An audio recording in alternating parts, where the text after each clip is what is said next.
When a hurricane is bearing down on your business, you don't have much time to prepare. Ideally, you've planned months in advance, but there are some things you can do in the days leading up to a hurricane. At this point, you're actually switching from a planning mode to actually executing on your disaster recovery plans. This goes without saying, but number one, make sure that if authorities are telling you to evacuate, you're listening to them. You've got to take care of your employees and make sure that they're safe. The second thing is thinking about that critical data. Do you have all that critical data protected? The most important thing is understanding and making sure that critical data is not in the path of the hurricane as it approaches. And the third is making sure your disaster recovery plan is in place and that you're ready to execute on them. When a hurricane hits, you might have to make a disaster declaration and activate business continuity and IT disaster recovery processes.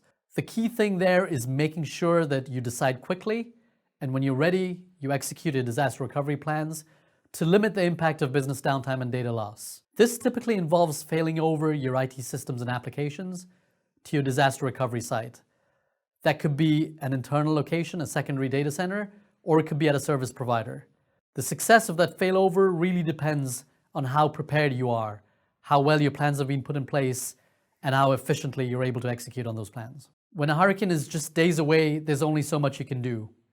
At this point, the most important thing is to get out of the path of the storm. Start thinking about the potential road to recovery.